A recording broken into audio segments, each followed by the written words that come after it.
Pendant un mois, c'est Speed Théâtre qui t'emmène dans les coulisses du Festival Off d'Avignon.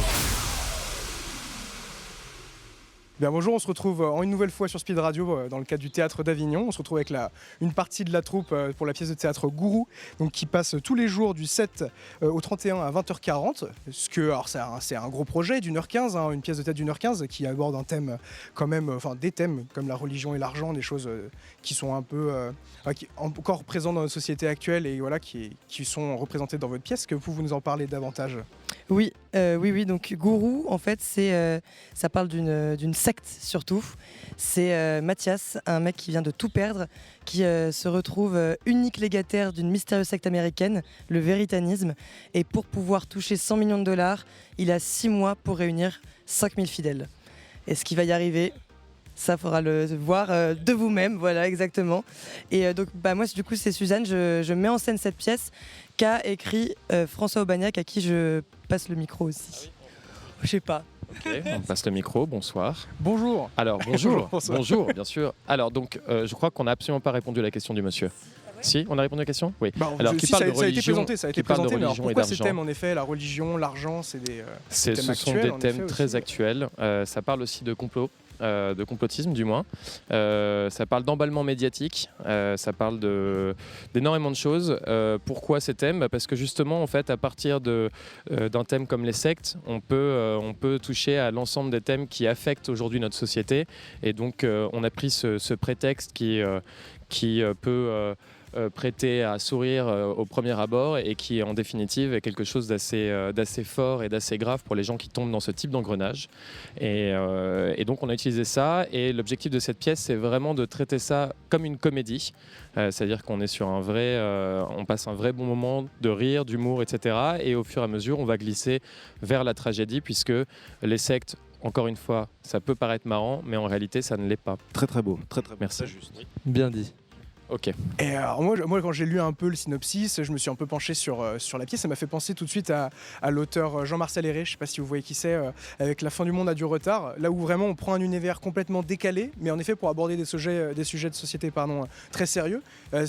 Alors pourquoi ça vous paraît peut-être plus simple d'aborder ce genre de sujets comme la secte, qui sont peut-être des sujets qui vous sont personnellement importants? Pourquoi les aborder d'une manière décalée ou avec le ton de l'humour ou du comique? Pour le plaisir de l'humour. Alors d'abord évidemment pour le plaisir de l'humour parce que c'est un truc qui m'a toujours touché. Et aussi surtout parce que en utilisant le rire, en utilisant un ton détendu, on peut faire passer des messages, je pense, de manière beaucoup plus forte et on va toucher un public bien plus large puisque on n'est pas nécessairement sur un sujet très sérieux. Quand on va au théâtre, on a, je pense, en tout cas beaucoup de monde a envie de se détendre, de passer un bon moment et je pense que l'humour permet de faire passer les bons messages tout en passant un très bon moment tous ensemble. Une bonne réponse, ça ? Oui. Bonsoir, vous êtes ? Suzanne ? Tenez, je vous rends le micro. Ok. Donc Suzanne Gardeux, la metteuse en scène, c'est ça, de cette pièce. Quelle approche vous avez eu justement pour qu'on garde cet aspect comique tout en qu'on sorte de cette pièce en étant quand même éveillé sur le sujet de la secte et sur en tout cas ces problèmes de société que vous essayez d'aborder? En fait, la chance qu'on a eue, c'est que François et moi, on s'entend très bien dans le travail, mais on a deux univers ultra différents à la base. Et du coup, on s'est bien complété là-dessus. Moi, le début, je l'ai presque vu à la limite du boulevard pour, en gros, on assoit tout le monde confortablement. Et comme il a dit, en fait, on glisse doucement.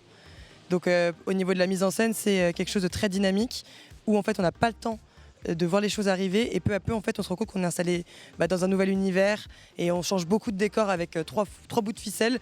Donc c'était comment imaginer au niveau de la mise en scène avec 7 comédiens, qu'on se rende compte qu'il y a beaucoup de gens, qu'on se rende compte qu'on a beaucoup de personnages. C'est des comédiens talentueux qui acceptent d'endosser plusieurs rôles incompréhensibles et complètement loufoques. Et puis peu à peu, en fait c'est par contre être premier degré dès le début. Moi c'est un truc que j'aurais demandé. Oui l'humour, oui la blague, mais par contre tous les personnages sont premier degré. Ce qui fait que quand ils glissent vers quelque chose de plus tragique, on y croit. Parce que depuis le début ils prennent tout premier degré. Une scène et une pièce dynamique, toi-même un projet d'1h15, donc quand même le temps de raconter des choses. C'est la première fois que vous faites le Festival d'Avignon pour raconter vraiment et présenter ce projet? Ouais, toute première fois pour toute l'équipe d'ailleurs, c'est notre premier Avignon à tous. Sauf mon comédien principal Loïc qui a déjà fait Avignon en 2016. D'accord. Avec la pièce Le Monde Plat de Harold Pinter, et d'ailleurs je jouais juste ici à l'espace Saint-Martial. Donc voilà, et puis par contre c'est une pièce qu'on a déjà jouée 10 dates à Paris, au Mélo d'Amélie, et ça s'est bien passé à Paris, donc on s'est dit go Avignon. Il n'y a pas de raison, en tout cas ça a l'air vraiment super. Est-ce que vous avez des réseaux sociaux? Est-ce qu'on peut vous retrouver quelque part? Oui, alors là tout à fait. On a une page Instagram qui s'appelle Véritanisme, donc comme la vérité, anisme, sur laquelle on a fait beaucoup de petites capsules vidéo de notre gourou, si vous voulez voir l'univers. On est tous en slip dessus, c'est sublime. Et si vous n'avez pas Instagram, on les a mis aussi sur YouTube, Gourou la pièce. Et sur Facebook, Gourou la pièce. Et sur TikTok, Véritanisme. Trop bien, on vous retrouvera là et surtout on vous retrouvera, donc je le répète, du 7 au 31 à 20h40 au théâtre L'Observance, c'est bien ça? C'est ça, sauf Super. les lundis. Sauf les lundis, jour de relâche, Exactement. voilà, pour vous aussi et pour nous tous, histoire de se remettre les idées dans la religion insecte, penser à tout ça d'une manière comique. Merci beaucoup d'être venu sur Speed Radio et on vous souhaite un bon festival. Merci beaucoup. Du mix et du théâtre, c'est Speed Radio. Découvrez toutes les émissions et podcasts sur le www.speed-radio.com.